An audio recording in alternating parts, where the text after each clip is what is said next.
Hump day. Let's get it today. On three. On three. Everybody hands in. On three. Heat.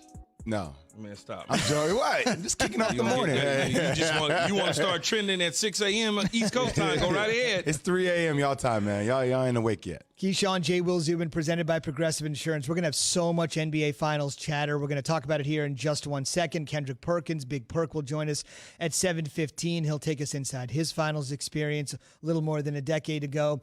Key, it really just comes down to this when you think about it. Macro, micro. The micro, you're thinking about your Lakers. From a macro perspective, there's a ton of people that didn't think the NBA would even get to this point where we'd be playing game one of the NBA Finals in a bubble to crown its 74th champion in 74 years. Never underestimate that. They've never missed crowning a champion.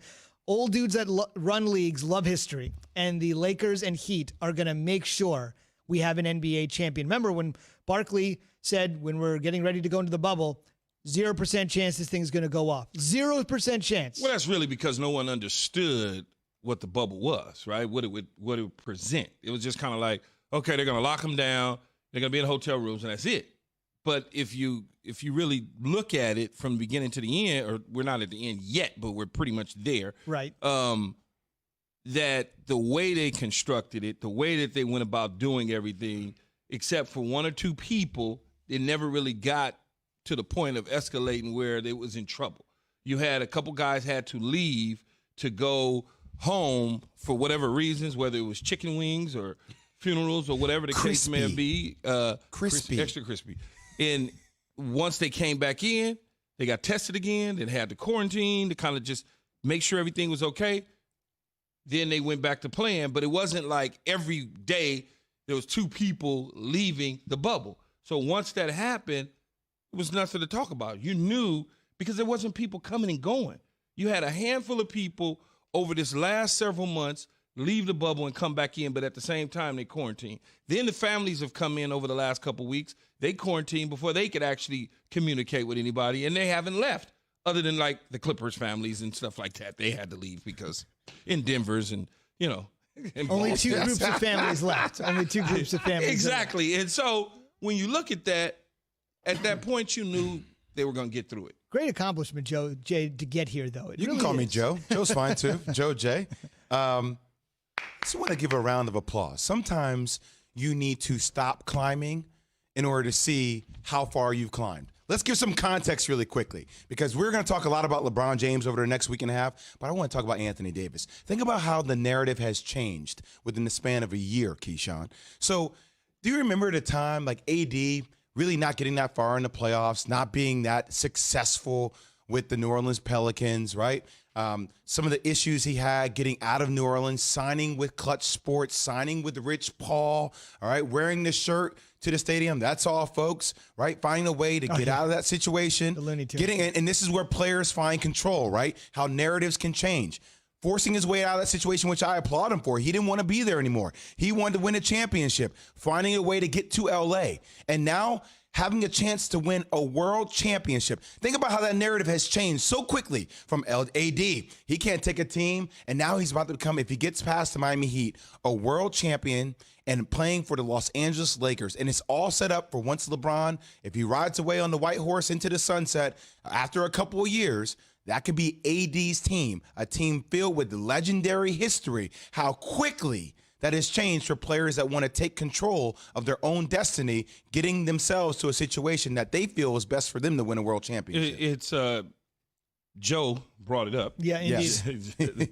He brought it up, but you know, being in L.A. and being on the ground in L.A. when the whole AD situation was kind of taking shape, and he fired his other agency and hired Clutch, immediately we knew he was coming to L.A. Exactly. He had already owned a home in L.A. He sold one home and bought another. So when you start and when you start to see that sort of movement, you already know it's like, oh, okay, we get it now. He's coming to L.A. This is what's happening. Did the Magic Johnson situation kind of went south? They didn't get a chance to get the deal done. So everybody was like, it's not going to happen. It's like, no, it's going to happen. It's just going to happen after the season opposed to when they tried to get it done. Mm-hmm. You know, for him to be a part of a potential championship and then LeBron to leave 3-4 years from now and kind of position AD to be the guy, there's going to be somebody else that comes in, whether it's through the draft or through free agency again.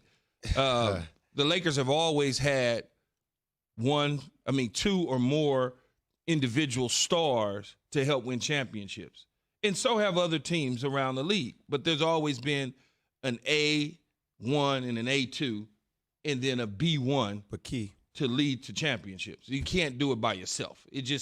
AD had some pieces with him in New Orleans, Jay, but he didn't have that. Drew Holiday was there, and that's pretty much it. He didn't really have that guy that could match his ability. He had somebody lesser than him. Have you ever seen the movie The Inside Job?